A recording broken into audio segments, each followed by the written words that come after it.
Poeta, romancista, ensaísta e crítico literário, o nosso convidado desta noite é um dos nomes cimeiros do panorama literário português da atualidade. Professor jubilado do King's College e há muito radicado em Londres, nunca deixou de escrever em português e é como português que semeia versos e se aventura na tarefa de construir e desmantelar mundos. Hélder Macedo, autor de Partes de África e de Tão Longo Amor, Tão Curta a Vida, é o convidado desta semana do TDM Entrevista. Antes de mais, muito obrigado, professor. Obrigado por ter aceito este convite que lhe foi dirigido pela TDM. Prazer. Dizia, numa entrevista que concedeu ao Jornal de Letras, antes de ter sido apresentado este seu sexto romance, que escreve sobretudo para conhecer o outro, não para se conhecer a si mesmo. Sobretudo ficção. Sobretudo ficção. A poesia é diferente. A poesia tem mais de si. A poesia é diferente. Isso é que é muito interessante, porque nós usamos partes diferentes de nós próprios nos vários tipos de escrita. Poesia, para mim, é muito uma maneira de fazer contas comigo próprio. Quer dizer, daí que escreva relativamente pouca poesia, mas tem sido a constante da minha vida. Eu comecei a escrever poesia, foi por aí que comecei. Espero terminar a vida escrevendo poesia, ou pelo menos pensando em termos de poesia. Enquanto que ficção é, de facto, para mim, é muito uma tentativa de pensar vidas alternativas, possibilidades alternativas, se quiser até inventar vidas que não posso viver, não necessariamente em termos idealizados, mas em termos de possibilidades de quem não sou, percebe o que quero dizer? Que é diferente. Poesia tem de vir muito mais de dentro, não é? Por outro lado, eu também pratico crítica literária, escrevo sobre outros autores e aí também são processos intelectuais inteiramente diferentes, que é tentar conhecer o outro, mas em termos da obra desse outro. Eu gostava de abordar a sua faceta como crítico literário mais lá para a frente. Em Partes de África, o seu primeiro romance, lançado há mais de 2 décadas, há ainda assim uma espécie de ficção autobiográfica. Há ali partes em que é Hélder Macedo quem fala, ainda que por outras vozes.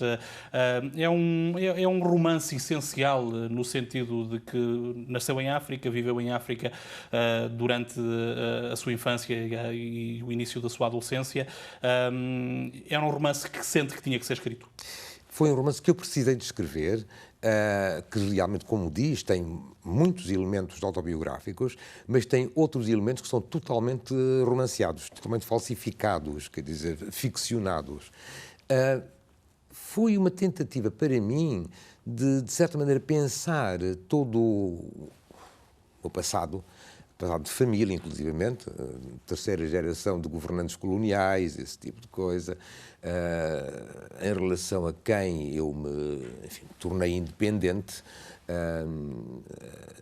Eu recusei-me a lutar nas guerras da África, eu estava totalmente contra o regime, que não soube resolver os problemas das antigas colónias, tudo isso. Mas, por outro lado, eu também entendia muito bem, e de dentro, a perspectiva colonialista. O que eu tentei foi pensar em termos pós-coloniais. Aliás, a crítica literária brasileira, que nesse aspecto foi muitíssimo mais sensível em relação àquilo que eu procurei escrever, quase unanimemente disse, olha, este é o primeiro romance puramente pós-colonialista escrito em Portugal.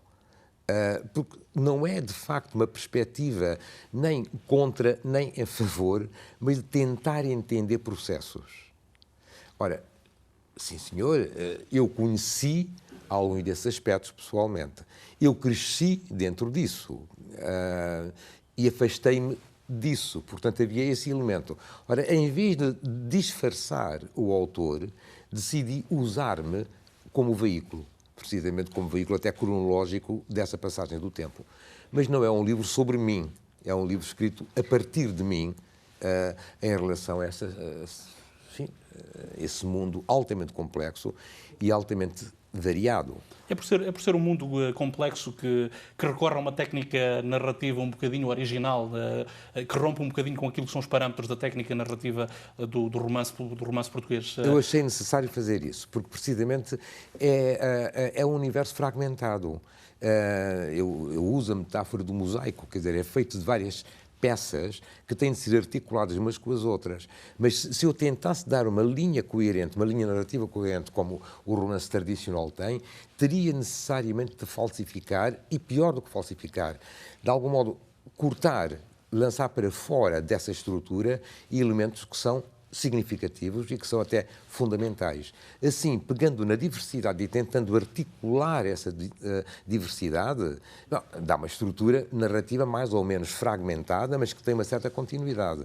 Eu achei que fragmentação, que no fundo é, se quiser, uma metáfora possível do que teria sido essa Portugalidade, também pode ser usado em termos estruturais da narrativa para significar isso mesmo. Tem de haver uma relação, julgo eu, entre uma estrutura narrativa e aquilo que está sendo contado.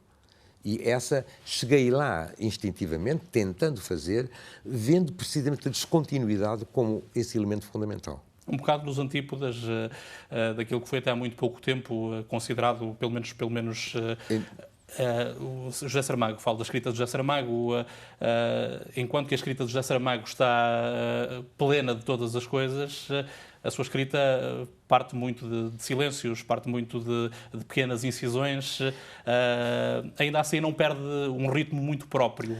O silêncio tem também o que se diga. O silêncio é fundamental.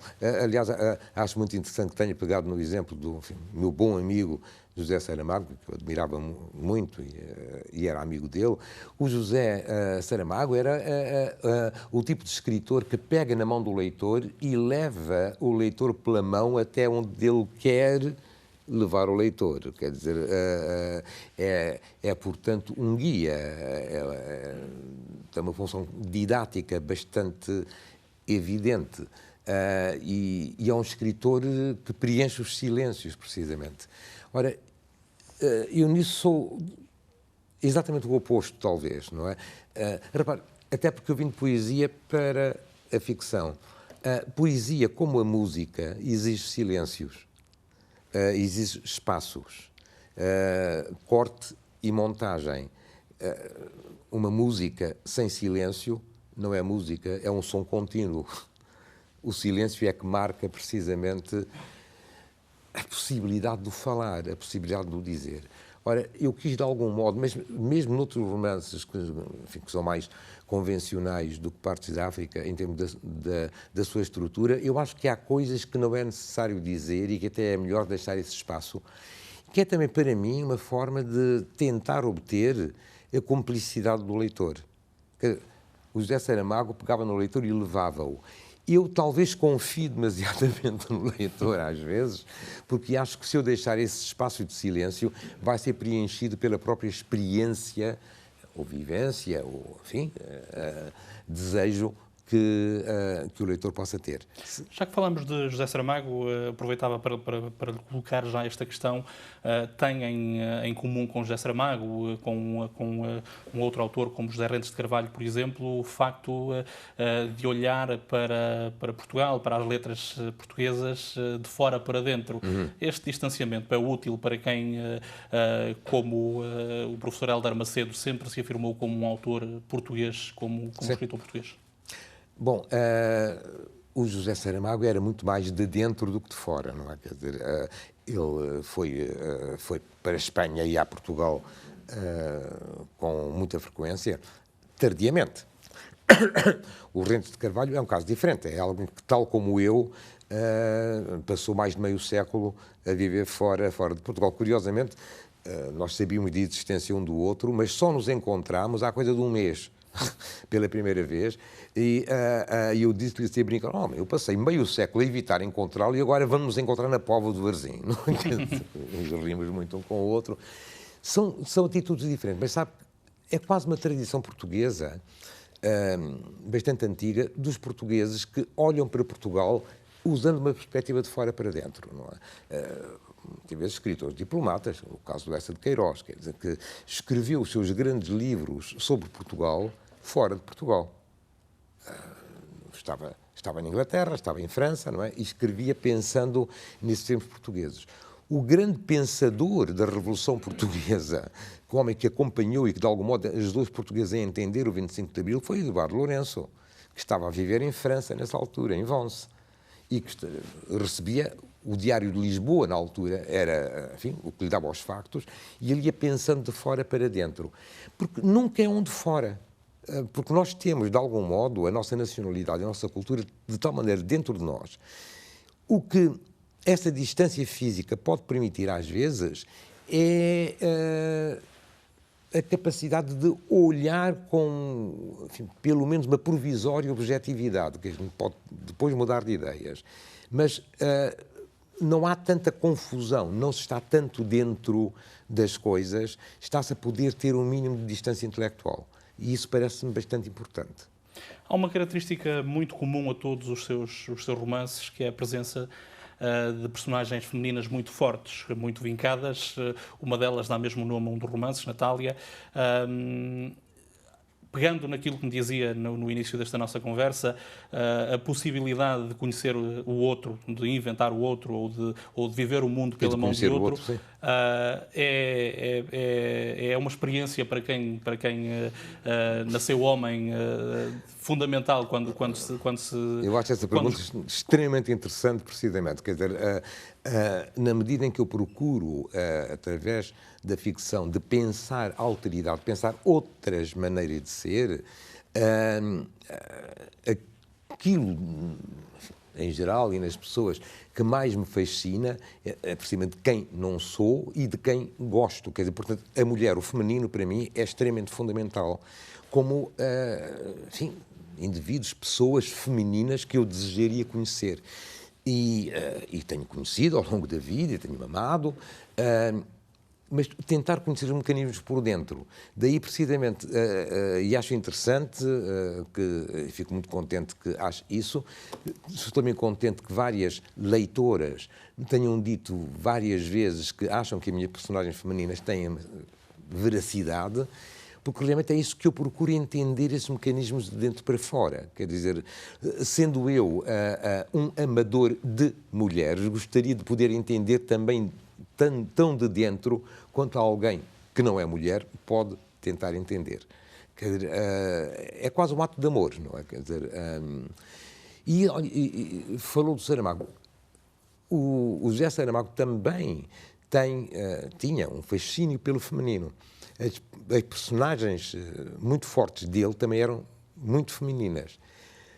Eu acho que ele, às vezes, idealizava demasiadamente o feminino. Eu procuro não idealizar, mas tentar conhecer nas suas nuances. E é possível. Dizia-me há pouco que há leitoras que gabam a veracidade de algumas das suas personagens femininas. Está muito na moda discutir uma questão, se há uma escrita feminina ou uma escrita masculina. No seu entender, há diferenças na forma como se concebe? Ou uma mulher é capaz de criar um personagem forte masculino da mesma forma que Hélder Macedo consegue criar um mundo... Sem dúvida que sim. Quer dizer, o que falaram... Aí há uma certa confusão. Falavas em escrita masculina, feminina, de início... foram precisamente as grandes críticas francesas, feministas que pensaram nesses termos, mas elas estavam a falar menos do género, do sexo de quem escrevia, do tipo de escrita. Quer dizer, por exemplo, diziam o Proust tem uma escrita feminina.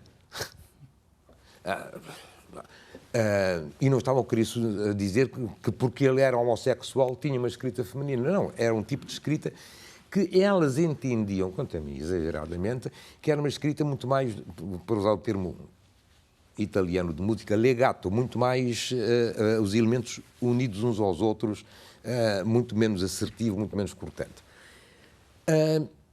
Ora, isso pode ser praticado por um homem ou por uma mulher.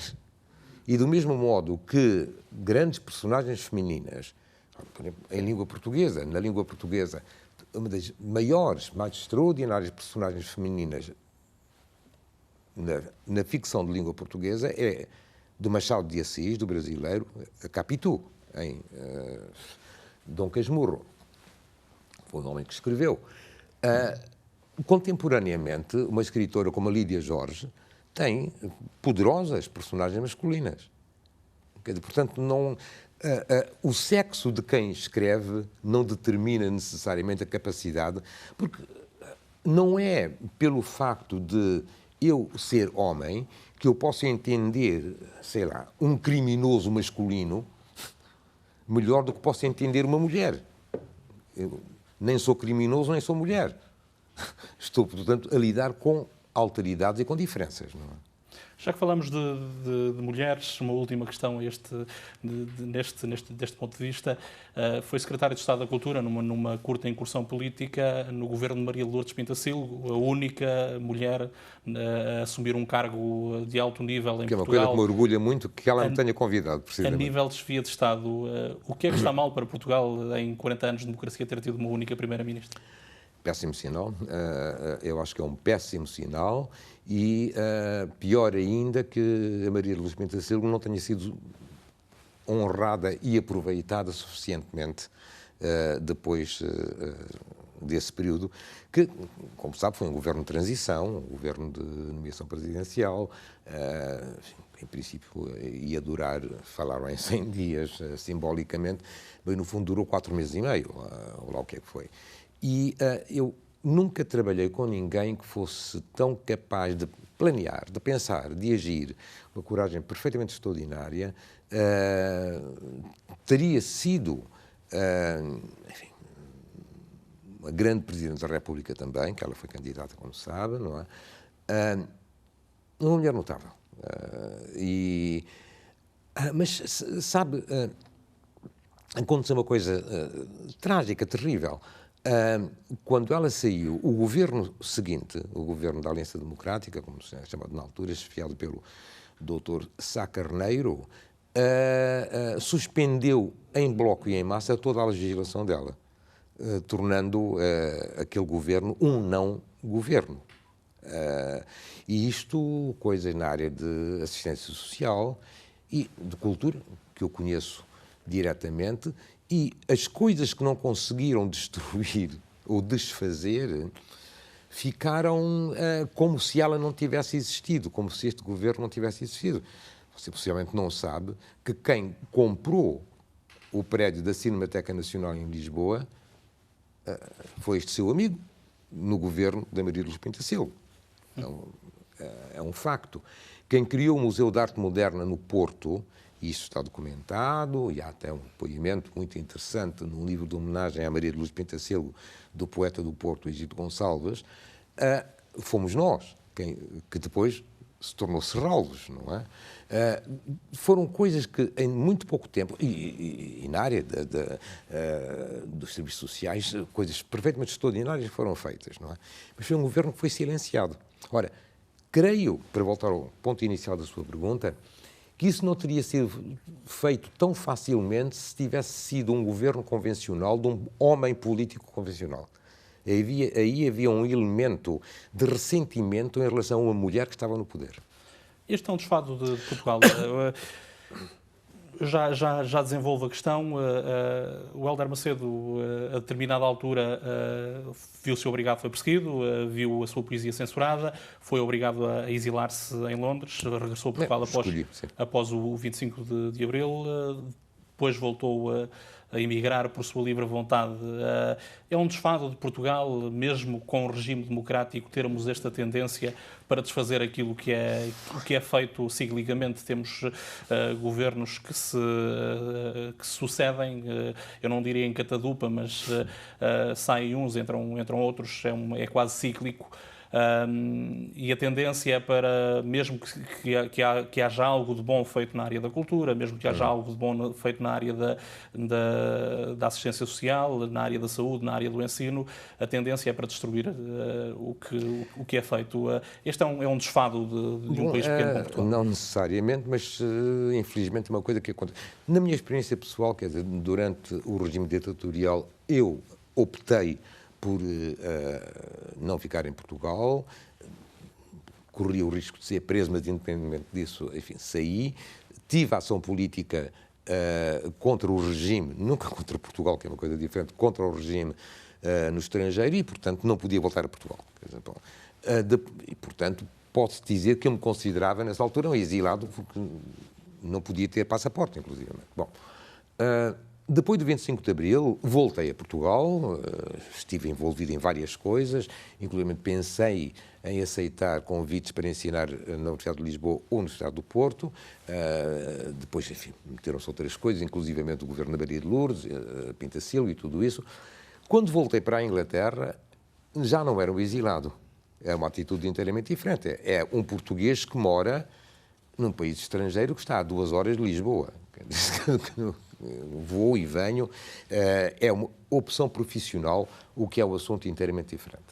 Agora, o outro aspecto da sua questão, que é o aspecto da imigração mais ou menos forçada, eu pensei que esse problema tivesse sido resolvido depois do 25 de Abril e nestes últimos 40 anos depois do 25 de Abril.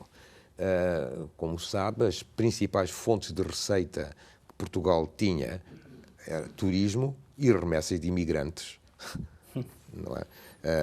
Portanto, dinheiro ganho por estrangeiros que iam gastar o seu dinheiro em Portugal durante as férias e os portugueses que estavam a contribuir para a economia de outros países, a Alemanha, a França, enfim, o que fosse, Estados Unidos, e que mandavam os seus trocos para Portugal para sustentar a família, para comprar as suas casas lá, quer dizer, portanto, era a economia essencialmente parasitária do estrangeiro. Depois do 25 de Abril, com a entrada na Comunidade Europeia, como era na altura depois da União Europeia, houve um surto grande devido aos investimentos, às ajudas, tudo isso, e parecia ter havido um considerável desenvolvimento nesse aspecto.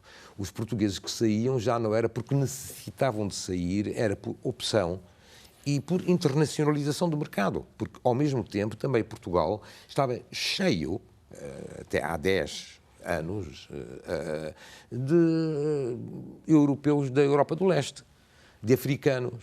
Quer dizer, há várias zonas de Lisboa que são zonas africanas, muito mais do que no tempo em que Portugal tinha um império colonial. Havia muito mais africanos que tinham escolhido livremente estar em Portugal, mas polacos, romenos, quer dizer, Portugal não era já apenas um país de emigração, era também um país de imigração. Um país normal, portanto, nesse aspecto. O que, quanto a mim, aconteceu e está a acontecer e que é trágico, e aí volto ao ponto que levantou precisamente, desses ciclos de desastres, é que esta grande crise financeira que afetou o mundo todo, o mundo ocidental, certamente, não é? Estados Unidos, Europa em geral, etc., etc., tem sido aproveitada em Portugal pelo atual governo, que é um governo pacoviamente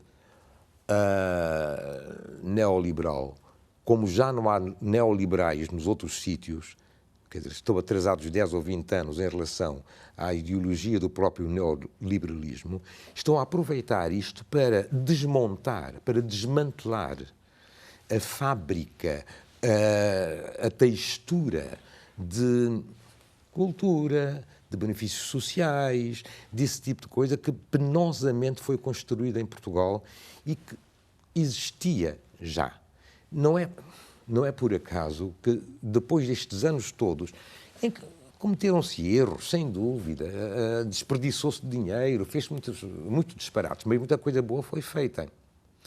Muita coisa boa foi feita que resultou em que, por exemplo, o nível de educação em Portugal, e por muito que se diga que o ensino em Portugal piorou aqui, não piorou coisa nenhuma. Generalizou-se e o nível de educação dos portugueses subiu imensamente em relação àquilo que era. As elites sempre foram elites, mas isso é outro assunto. A mediania, o nível da mediania subiu consideravelmente. E Portugal tornou-se um país normalmente culto em termos europeus, com quadros, com excelentes médicos, com bons arquitetos, com bons engenheiros, etc, etc, etc. Um país em que há muita gente que tem cursos superiores, não só licenciaturas, mas doutoramentos. Ora, o que está a acontecer agora é que isso que nos custou 30 anos de investimento, de trabalho, de pensar, está a ser desperdiçado. Os portugueses formados, cultos, capazes de ajudar a economia, estão a ser expulsos por razões económicas do país e estão, olha, cientistas portugueses a trabalhar na Inglaterra, muito bem recebidos, porque é gente extremamente competente. A medicina portuguesa é extremamente boa. Mas isto está a ser tirado de Portugal. Portugal está a subdesenvolver-se quase voluntariamente. É terrível. É terrível o que está a acontecer. De novo o cadáver adiado que procria de António Sérgio? Infelizmente, espero que não seja, porque, apesar de tudo, as instituições democráticas ainda se mantêm em Portugal.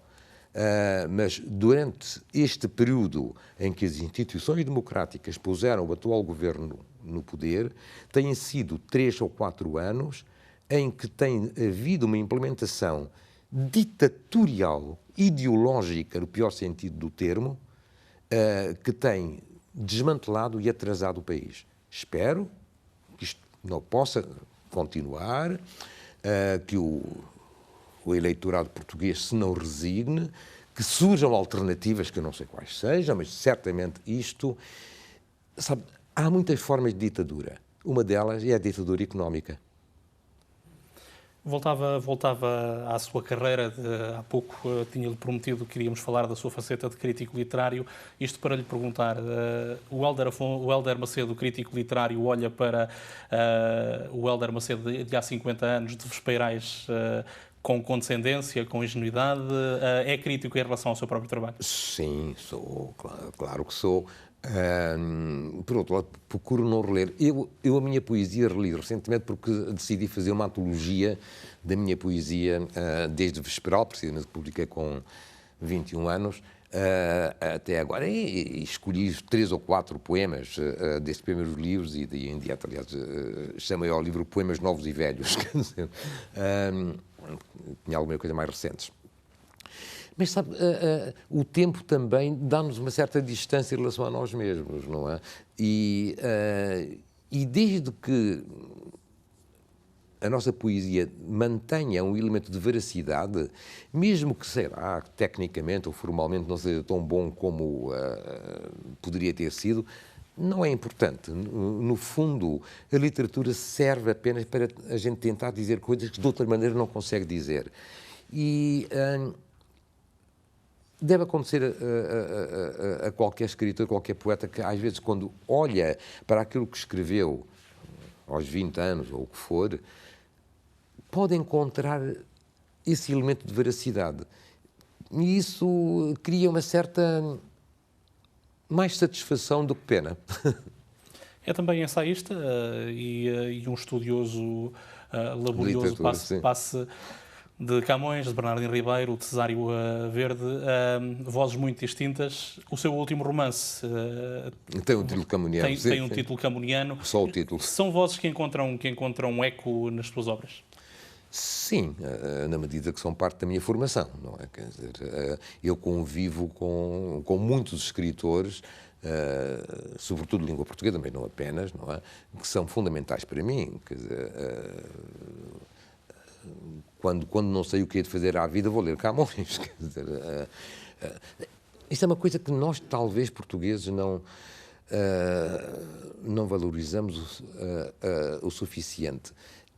Nós temos, enfim, o privilégio, se quiser a maldição, de ter, na língua portuguesa, um poeta como Camões. Quer dizer, se nós pensamos em termos europeus, pós-medievais, os grandes que houve no chamado Renascimento, em teatro, Shakespeare, ficção, Cervantes, em poesia, Camões. Não há... Outras culturas não têm um vulto em poesia como Camões. Quer dizer, que é um universo que é perfeitamente extraordinário. Até com este elemento que é muito interessante, estamos nós a falar em Macau, onde a gente não sabe se ele esteve ou não, mas enfim, não é impossível que tenha estado. Ele foi o primeiro poeta europeu que teve contacto e conhecimento direto de outras línguas e de outras culturas, e precisamente as orientais. Quer dizer, que usou os seus parâmetros para pensar a alteridade, está a ver? Ele tinha a linguagem que tinha, não só a língua portuguesa, mas, enfim, as coordenadas neoplatonistas, petrarquistas, etc. E com isso tentou entender a diferença. Ora, isto marca profundamente a cultura portuguesa, que é uma cultura capaz de lidar com a diferença. Nós temos, nós portugueses, a sorte de sermos uma cultura de misturas. Nós não temos uma cultura unificada, nunca tivemos. Mouros, judeus, indianos, contactos com a China. O Fernando Mendes Pinto usou precisamente a China como metáfora crítica da Europa. Quer dizer, a população negra de Lisboa, no século XVI, era no mínimo 10%. É muita gente. Évora, cerca de 18%. A cultura portuguesa é, por definição, uma cultura de mestiçagem. No melhor sentido do termo. Na Ásia, essa mestiçagem tem dois expoentes, tem Goa, tem também Macau. É a primeira vez que está neste mais oriente dos portugueses. É, sim, senhor. Isto para lhe perguntar, se calhar uma pergunta 2 em 1. Macau tem qualidade dramática ou cómica, ou o que quer que seja, para figurar como uma das suas personagens. E perguntava-lhe já, desde logo, o que é que dizia há pouco que gostaria de deixar este mundo a escrever poesia. O que é que lhe reserva o futuro? Bom. Olha, Macau acho fascinante. Quer dizer, eu acho que Macau tanto quando eu pude ver, que é muito pouco, é uma cidade, é uma área, é uma região que se está a inventar. Quer dizer, é uma imensa ficção. Na medida em precisamente que está, enfim, tanto quanto eu entendo, a própria economia está baseada, no fundo, numa coisa extremamente lucrativa, mas que é essencialmente metafórica. O que é isso do jogo? O que é isso de sair o 33? O que é isso de espadas valer mais do que copas? É linguagem totalmente arbitrária. Quer dizer, portanto, estamos num reino de fantasia. Isto é um cenário. E, como tal, muito interessante, é um jogo, é uma grande brincadeira de onde saem milhões, não é? Portanto, é um bocado surreal. O que, para mim, o termo surreal é um termo positivo, é um elogio, porque é aquilo que quebra precisamente a norma de expectativa. Ora, o que me parece que nós temos um bocado, todos nós, a obrigação nas nossas vidas é de mudar as expectativas, quebrar as expectativas. Quer dizer, a conformidade, o conformismo é aquilo que em vida é mais parecido com a morte. E, como poeta, como cidadão, até ao momento de morrermos, nós temos de pensar duas coisas. Primeiro, que somos contra a morte. E segundo, que somos eternos, embora saibamos perfeitamente que não somos. Mas até ao último momento, a eternidade é nossa. Estamos quase no fim do nosso tempo, mas aproveitava para lhe fazer mais uma pergunta, uma última pergunta, que é também um desafio. O que é que tem Hélder Macedo neste momento na mesa de cabeceira? Se tivesse que sugerir uma leitura lá para casa, o que é que sugeria? Olha, um livro que mencionei há bocado, recebi da minha amiga e muito admirada colega Lídia Jorge, o último romance dela, que tem a ver precisamente com o que aconteceu depois do 25 de Abril. Comecei a ler esse livro, recentemente saiu agora, deve estar a ser lançado em Lisboa, e que é um livro muito interessante. O que é que podemos esperar? Perguntava-lhe há pouco de Hélder Macedo nos próximos meses. Olha, não sei. De momento, como publiquei o meu último romance do ano passado, eu deixo sempre ficar assim um tempinho entre um romance terminado ou publicado e começar outro, para não estar sempre a escrever a mesma coisa, porque eu gosto de escrever coisas diferentes. De momento, tenho estado a fazer crónicas, algumas para o Jornal de Letras, por exemplo. Vou agora fazer algumas conferências em Lisboa, em que vou falar de escritores que admiro. por exemplo. Estou a ser menos concentrado nas minhas próprias coisas, mas ao mesmo tempo vou escrevendo a minha poesia, alguma publico, outra não. Julgo que talvez ainda este ano, depois do verão, deva começar um novo romance. Espero eu. Agradeço-lhe, professor Hélder Macedo, o facto de ter aceito este convite que lhe foi dirigido. Um grande prazer estar consigo. Quanto a si que nos acompanhou a partir de casa, o nosso muito obrigado pela sua preferência. O TDM Entrevista regressa como habitualmente na próxima terça-feira com um novo tema e um novo convidado.